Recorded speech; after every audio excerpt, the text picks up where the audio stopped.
अहले बैत कश्ती नूह के मिसल है। जिस तरह नूह अलैहिस्सलाम की कश्ती तैयार की हुई थी, जब सैलाब आया पूरी दुनिया भस गई, पानी ही पानी नजर आने लगा, तो अल्लाह ताला ने नूह अलैहिस्सलाम को हुक्म दिया कि ए नूह कश्ती तैयारी करो। अल्लाह के हुक्म से नूह अलैहिस्सलाम ने कश्ती तैयार किया और हुक्म हुआ कि हर एक फर्द में से दो दो को कश्ती में सवार करो। जितने जानवर हैं हर जानवर को जोड़ा जोड़ा ले लियो। चरिंदो परिंद है सब में से जोड़ा जोड़ा उठा लो। इंसान में से जो आना चाहे उनको उठाओ, जो नहीं आना चाहे उनको छोड़ दो। जो तुम्हारी कश्ती में आएंगे वो हिलाकत से बच जाएंगे, जो तुम्हारी कश्ती से अलग रहेंगे वो गर्क हो जाएंगे, डूब जाएंगे। तो हजरत नूह अलैहिस्सलातो तस्लीम अल्लाह के बरगुज़िदा पैगंबर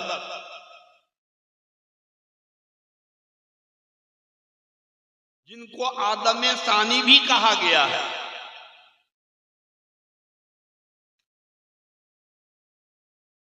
उनकी कश्ती में जो लोग सवार हुए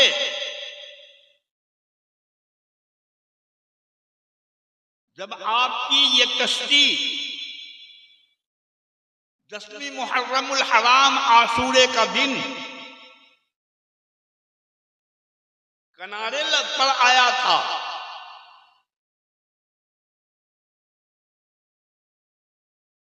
तो जितने लोग कश्ती में सवार थे वो महफूज रहे, बच गए। बाकी जितने हजरात कश्ती में बैठ ना सके थे सब के सब गर्क हो गए, डूब गए, तबाह बर्बाद हो गए, मिट गए। अल्लाह के नबी सल्लल्लाहु अलैहि वसल्लम फरमाते हैं अहले बैती का सफीनत नूहिन, ये मेरे अहले बैत नूह अलैहिस्सलाम की कश्ती के मिसल है। मन रकबहा नजा, जो आदमी इस पर सवार हो गया वो नजात पा गया। वमन तखल्लफा अन्हा गरक, और जो कश्ती में सवार नहीं हुआ वो डूब जाएगा, हिलाक हो जाएगा। क्या समझे कि नूह अलैहिस्सलाम की कश्ती में बैठना जिस तरह से हिलाकत से महफूजी की दलील, अहले बैते अतहार की मोहब्बत करना, अहले बैत के अहकाम व अरकान पर अमल करना, अहले बैत से मोहब्बत करना, अहले बैत के दामन से अपने आप को वाबिस्ता करना, नूह अलैहिस्सलाम की कश्ती में बैठने के मिसल है। लिहाजा जो हजरात अहले बैत से मोहब्बत करते हैं, करेंगे, कामयाबी उन्हीं की होगी। दुनिया में भी वो सुरखुरू रहेंगे और आखिरत में भी उनका अंजाम जन्नत में मिलेगा।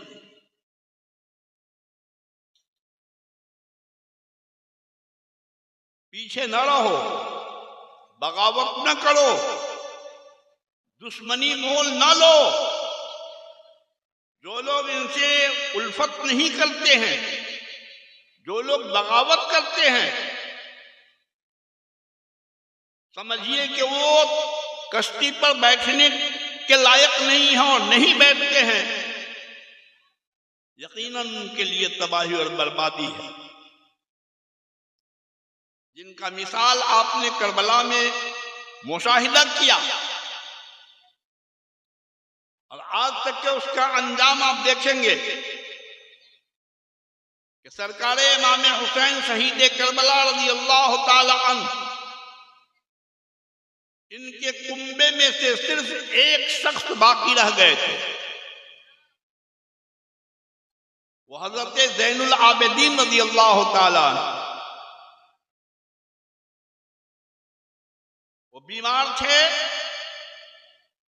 वो मैदान जंग में नहीं गए, रोक दिए गए थे, सिर्फ अकेले ही बच के आ गए।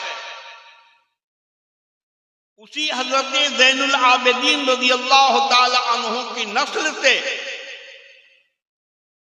जितने भी सैयद हिंदुस्तान में नजर आते हैं, सब के सब उन्हीं की औलाद है, चाहे वो कचौसा शरीफ वाले हों, चाहे वो महरेरा शरीफ वाले हों, चाहे वो गाजीपुरी हो, चाहे वो कटरा वाले हों, जितने भी सैयद हजरात हैं जो आपके यहां पीर तशरीफ लाते हैं, सब के सब हजरत इमाम ज़ैनुल आबिदीन रज़ी अल्लाह ताला अन्हु की औलाद से है।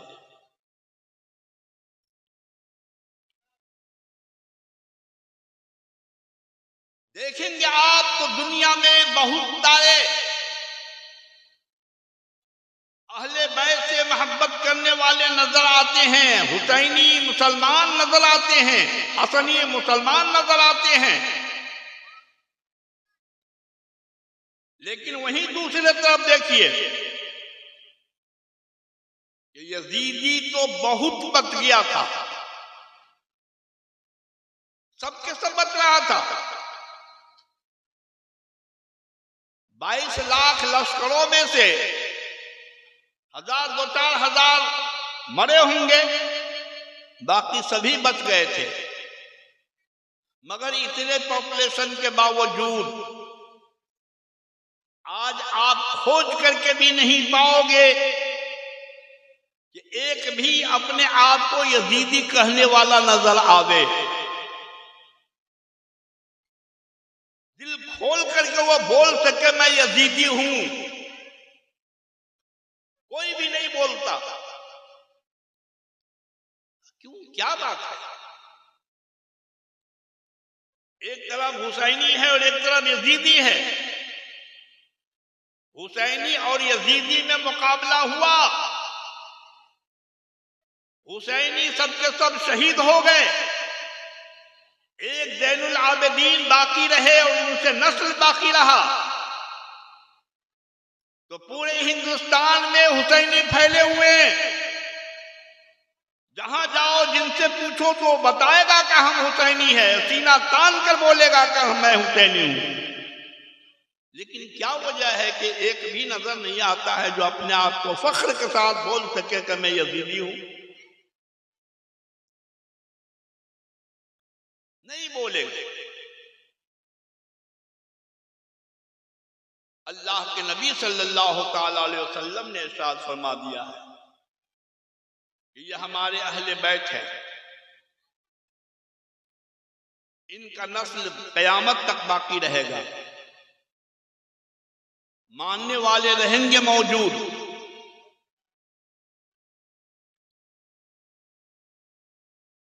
इमाम हुसैन सरकारे हुसैन रज़ी अल्लाह ताला अन्हु के बारे में हुजूर सल्लल्लाहु अलैहि वसल्लम फरमाते हैं, और इमाम हसन मुज्तबा रज़ी अल्लाह ताला, दोनों भाइयों के बारे में हुजूर इरशाद फरमाते हैं, हुमा रैहानताया फिद दुनिया,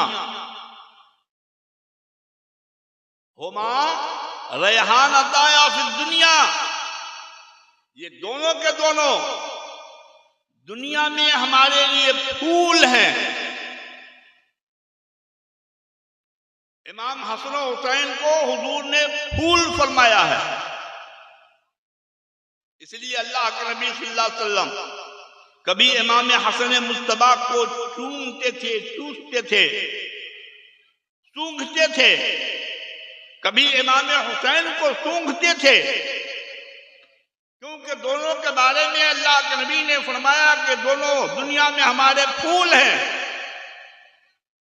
और फूल सूंघा जाता है, सूंघा जाता है। तो दोनों को आप सूंघते थे और आपने इरशाद फरमाया है इमाम हसन हुसैन रज़ियल्लाहु ताला अन्हुमा के मुतालिक, अल हसन वल हुसैन सैयदा शबाब अहलिल जन्ना, ये हसन और ये हुसैन जवानाने जन्नत के सरदार हैं, जवानाने जन्नत के सरदार हैं दोनों। जितने लोग जन्नत में जाएंगे दोनों सबके सरदार ये दोनों भाई हैं, इमाम हसन हुसैन।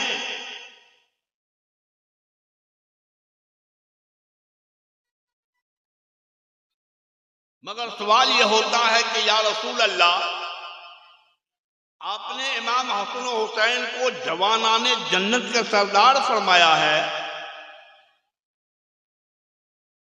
जो जवान जन्नत में जाएंगे उनके सरदार होंगे।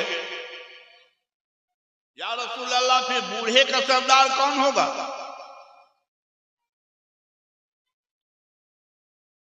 बूढ़े का कोई सरदार नहीं।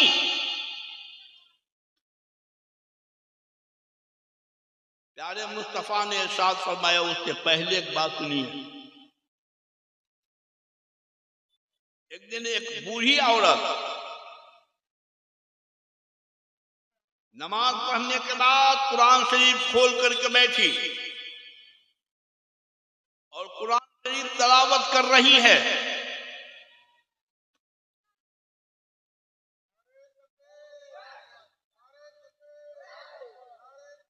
बूढ़ी औरत कुरान शरीफ की तिलावत कर रही है। आका ने फरमाया, बूढ़ी भी क्या कर रही हो? या रसूलल्लाह, मैं कुरान शरीफ की तिलावत कर रही हूं, अल्लाह की इबादत कर रही हूं। हुजूर सरवरी कायनात सल्लल्लाहु अलैहि वसल्लम मुस्कुराकर फरमाते हैं कि कोई बूढ़ा कोई बूढ़ी जन्नत में नहीं जाएंगे।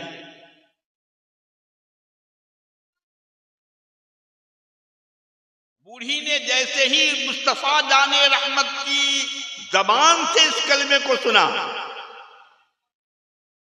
ताज्जुब में पड़ गए।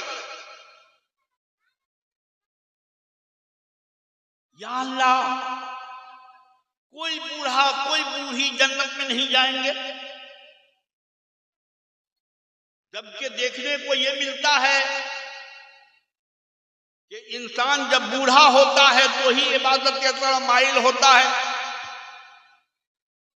मस्जिद में आज जाकर देखेंगे तो ज्यादातर बूढ़े ही नजर आएंगे।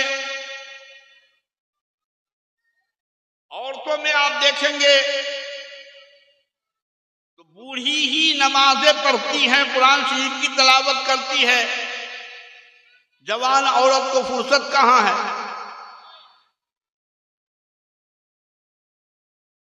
ये बूढ़ा बूढ़ी को ज्यादातर इबादत करते हैं।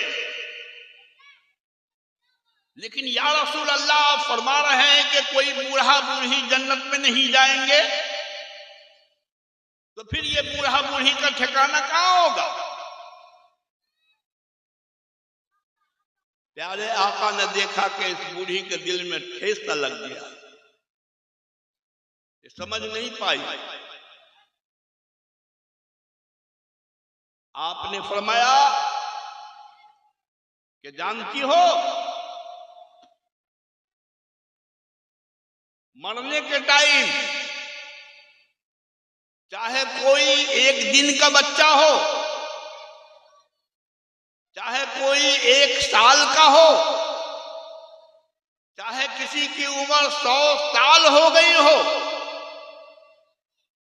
मरने के टाइम सभी मरते हैं। बच्चा भी मरता है, जवान भी मरते हैं, बूढ़े भी मरते हैं, लेकिन कल कब्र से उठाए जाएंगे महशर के मैदान के लिए, तो इनमें कोई भी बूढ़ा नहीं होगा, ना कोई बूढ़ी होगी।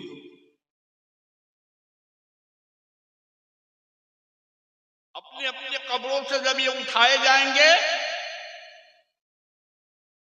सब के सब जवान होंगे, एक तरह के जवान होंगे, उठेंगे और महशर के मैदान में सभी जवान हाजिर होंगे। अब बताओ कि जब महशर के मैदान में कोई बूढ़ा बूढ़ी नजर ही नहीं आएंगे, तो फिर किसको जन्नत में दिया जाएगा? कौन से बूढ़ा कौन बूढ़ी जन्नत में जाएंगे?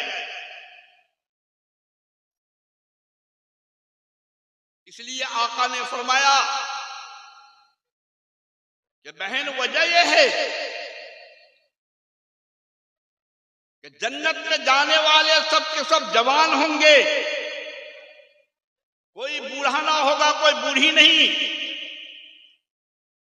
और आका ने फरमाया कि अल हसन वल हुसैन सैयदा शबाब अहल जन्नह, ये हसन और हुसैन जवानाने जन्नत के सरदार होंगे। मालूम हुआ कि जो भी जन्नत में जाने वाले होंगे, उन सब के सरदार इमाम हसन और हुसैन होंगे। अब सोच लीजिए कि वो कौम जिसके अंदर सरदार ना हो, वो कौम कैसी होगी? बगैर सरदार का कोई नहीं रहता। हर एक समाज के लिए एक सरदार होना लाजमी होता है, जरूरी होता है। सरदार आगे आगे जाएंगे, सारे बस्ती के लोग उनके पीछे पीछे जाएंगे। सरदार जो हुक्म बताएंगे पब्लिक को मान लेना होगा, लेकिन आज तो उसका बिल्कुल उल्टा नजर आता है। हमारे यहां भी समाज में है, सरदार भी हैं, लेकिन सरदार की कदर नहीं करते हैं। इमाम हैं, लेकिन इमाम की कदर नहीं करते हैं।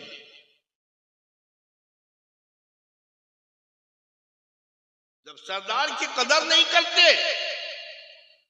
सरदार बोलते हैं कि इधर सुनो, आप नहीं आते हो, फलाना काम करो, आप नहीं करते हो, फलाना काम ना करो, आप वही करते हो। क्या वो सरदार आपसे खुश होगा? अब सरदार को छोड़ करके आप समाज में कैसे बच के रहोगे? तो जन्नत में जाने के लिए सरदार की जरूरत है। बगैर सरदार का कोई जन्नत में नहीं जाएगा। इसलिए अल्लाह के नबी ने फरमाया कि हसन और हुसैन जवानाने जन्नत के सरदार हैं, लिहाजा सरदार की सरदारी को मानते हुए, तस्लीम करते हुए तुम जन्नत में भेजे जाओगे। तुम्हारा ठिकाना जन्नत में होगा। और आगे फरमाते हैं, दोनों भाइयों के फजाइल को आप सुनते जाएं।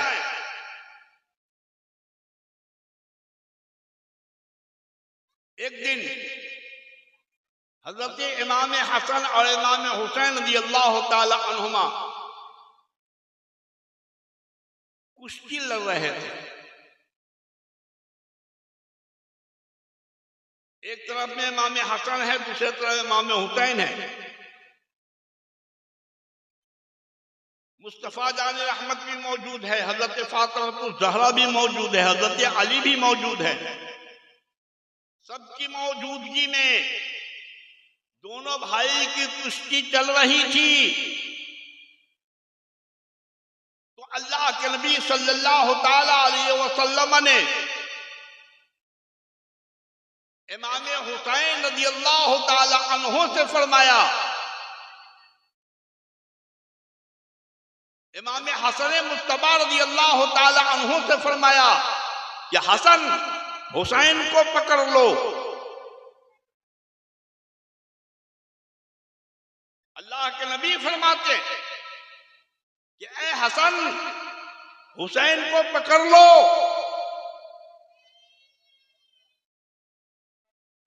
फातिमा ज़हरा रज़ियल्लाहु ताला अन्हा ने सुना, दिल में थोड़ा सा धचका लगा, थोड़ी ठेस लगी। अब्बा हुजूर ये क्या कर रहे हैं? हुसैन छोटे हैं, हसन बड़े हैं, और आप हसन से कहते हैं कि हुसैन को पकड़ लो। ये मुनासिब नहीं लगता। अगर आपको कहना ही था तो इमाम हुसैन से कहते कि हुसैन हसन को पकड़ लो। ये क्या बात है कि आपने इमाम हसन से फरमाया कि हुसैन को पकड़ लो?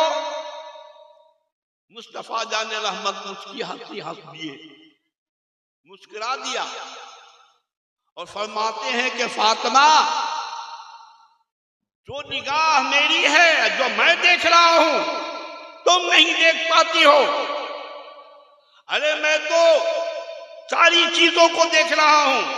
एक तरफ सैयदना जिब्रील अमीन खड़े हैं और इमाम हुसैन को थामे हुए हैं। इमाम हुसैन से जिब्रील अमीन कह रहे हैं कि हुसैन हसन को पकड़ लो। लिहाजा मुझको हसन से कहना पड़ा कि हसन हुसैन को पकड़ लो। मुस्तफा जाने रहमत की निगाह बहुत ऊंची थी ना। आज के हम में से बहुत सारे लोग हैं जिनको रसूल से दुश्मनी है, जो इल्म गैब मुस्तफा का इनकार करते हैं। उनको यह पता ही नहीं है कि अल्लाह के रसूल सल्लल्लाहु ताला अलैहि वसल्लम कहां से कहां तक देख जाते थे। तो प्यारे मुस्तफा ने फरमाया कि फातिमा, हुसैन की तरफ जिब्रील अमीन है और जिब्रील अमीन कह रहे हैं कि हुसैन को पकड़ लो। तो मैंने हसन से कहा कि हुसैन को पकड़ लो, ताकि मामला बराबर का हो जाए। इंसाफ का मामला है, कौन इंसाफ करेगा? ये एक तरफ में इमाम हसन है, एक तरफ इमाम हुसैन है। अजमत व बरतरी के एतबार से दोनों बराबर हैं और कोई किसी को हकीर नहीं देखना चाहते। आइए लगे हाथ आपको बताऊं,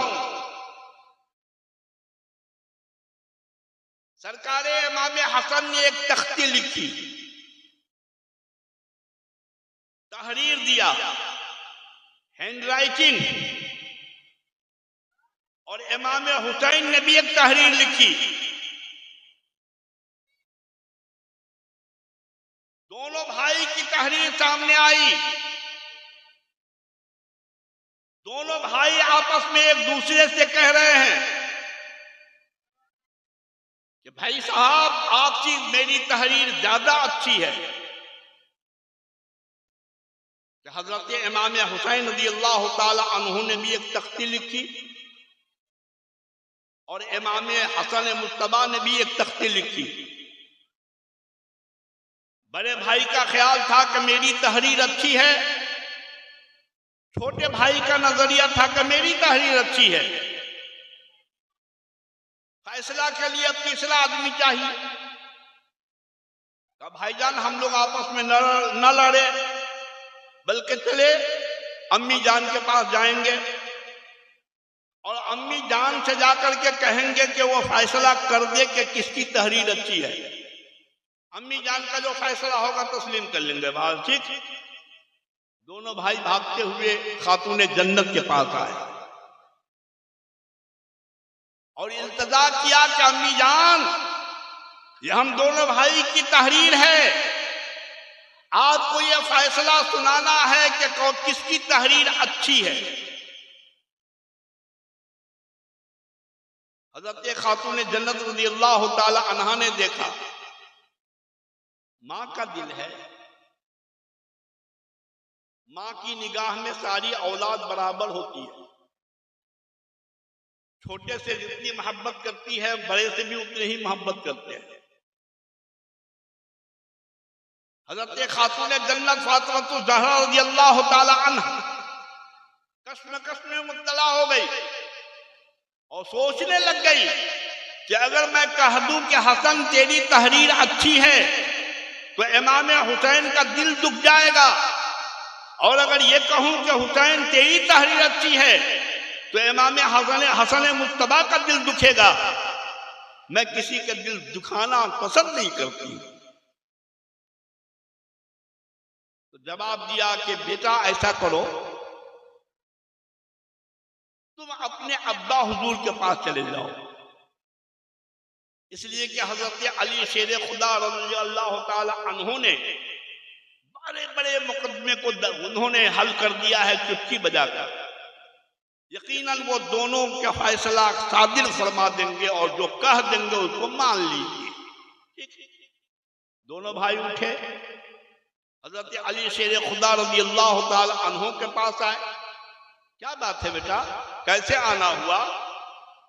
अर्ज करते हैं कि अब्बा हुजूर, ये हम दोनों भाई की तहरीर है, आपको फैसला करना है कि किनकी तहरीर अच्छी है। जिसकी तहरीर अच्छी आप फरमा देंगे हम लोग मान लेंगे। कहा इसके लिए कोई और गए थे? कि अम्मी जान के पास गया था। क्या कहा? तो अम्मी जान ने कोई फैसला नहीं सादिर फरमाया, आपके पास भेज दिया है, आप फैसला कर दीजिए। हजरत अली सर पर हाथ दिया, बात वही है, पूरे दुनिया का फैसला करने वाले हजरत अली एक से एक मुकदमा को हल कर दिया है चुटकी बजाकर। मगर आज बेटों का मामला है, वही एक चीज है, अगर कह दूं कि हसन तेरी तहरीर अच्छी है तो हुसैन का दिल दुखेगा, हुसैन तेरी तहरीर अच्छी है तो हसन का दिल दुखेगा। और दोनों बेटे हैं, किसी के दिल को तकलीफ देना पसंद नहीं करता। हजरत अली रज़ियल्लाहु ताला अन्हु भी खामोश हो गए और दोनों भाई को भेज दिया नाना जान के पास। क्या प्यारे, आप लोग अपने नाना जान के पास तशरीफ ले जाइए, वो रहमतुल लिल आलमीन है, वो बाइसे तख्लीक़ी आदम है। यकीनन उनका फैसला सबसे ज्यादा अहम होगा। नाना जान से जाकर के इसका फैसला लीजिए। दोनों भाई वहां से भागते हुए नाना जान की खिदमत में आए। हुजूर सरवर कायनात सल्लल्लाहु अलैहि वसल्लम ने दोनों भाई से प्यार किया, एक को दाहिने पहलू पर और दूसरे को बाएं जांघ पर बैठा लिया। दोनों भाई को दोनों साइड में बैठाया और पूछने लगे कि क्या बात है, कैसे आना हुआ? बोला नाना जान, मामला ये है, दोनों की तहरीर को आप देख करके फैसला सादिर फरमा दे, किसकी तहरीर अच्छी है। रसूल पाक सल्लल्लाहु ताला अलैहि वसल्लम ने भी देखा, बात एक ही थी,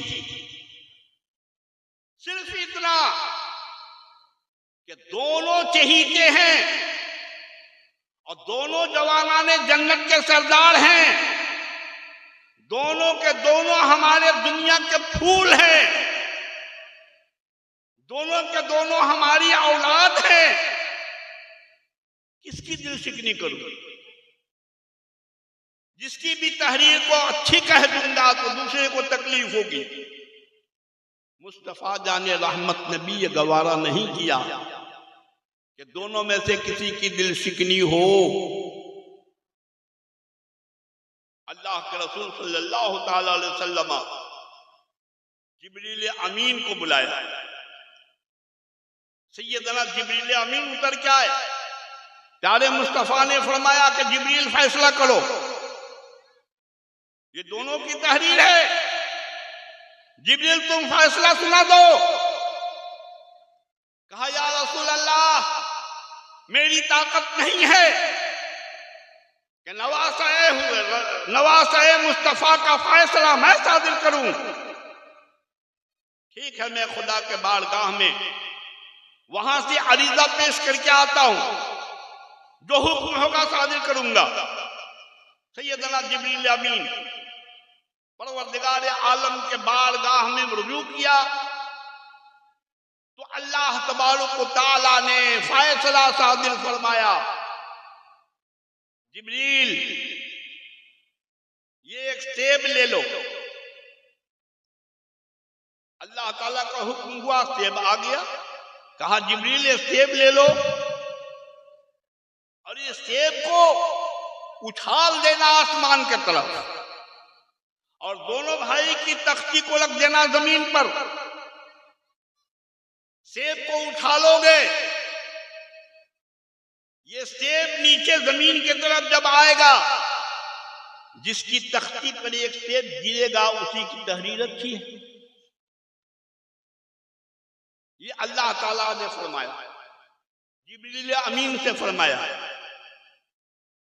कि सेब लेकर के जाओ और सेब को छोड़ दो, जमीन की तरफ आकर जिसकी तख्ती पर यह सेब गिरेगा उसकी तहरीर अच्छी। परवरदिगार आलम सब कुछ जानता है।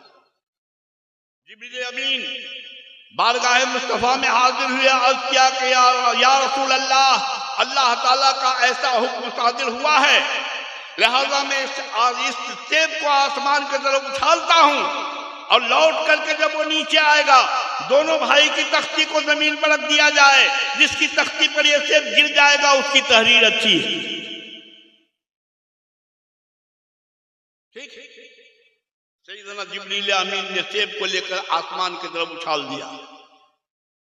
जिब्रील के हुक्म पर चला सेब आसमान की तरफ और जब उलट करके आया, अल्लाह की कुदरत देखिए, जैसे ही वह पलट रहा था दो टुकड़ा हो गया सेब और एक टुकड़ा इमाम हसन की तख्ती पर, दूसरे टुकड़ा इमाम हुसैन की तख्ती पर।